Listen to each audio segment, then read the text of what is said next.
jërë ngeen jëf mbokki internet yi ñu jaajëfal leen bu baax a baax ci ànd bi ngeen ànd ak ñun way leen di abonné te ngeen di activer cloche bi waaye bu leen fàtte di like vidéo yi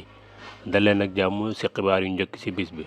ñu dooree ko ak ki nga xamante ni moo di Oumar Youm nekk ministre bi nga xamante ni moom lañ dénk force armée moom moomee nag ginnaaw bi nga xamante ni demoon na assemblée nationale ñu koy nattal li nga xamante ni moo di budget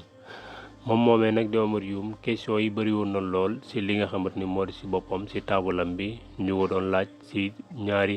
gendarmerie yi nga xamante ni ñoo ñàkkoon seen bakkan kenn ki di Didier Badji keneen ka sa topp di Fabura Samb ñoom ñaar ñooñee nag xam na ni ñàkk nañ seen bakkan jamono jële ñu génn waaye nag ki nga xamante ni moo di Oumar Youm nekk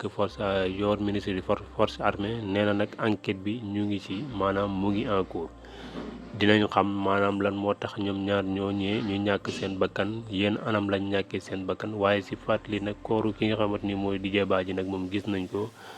waaye monsieur Samb nag moom bosam kooram ba léegi gisuñu ko waaye nag nee na ba léegi daal ñu ngi ci wër gi dinañ xam fan la nekk wala déet waaye nag lan moo tax ñu faatu tamit yenam anam lañ faatoo tamit dina nee na enquête bi ñu ngi ci waaye nag des naa xóotu lool ci mbir moomee noone ki nga xamante ni mooy ministre force armée di Oumar Youm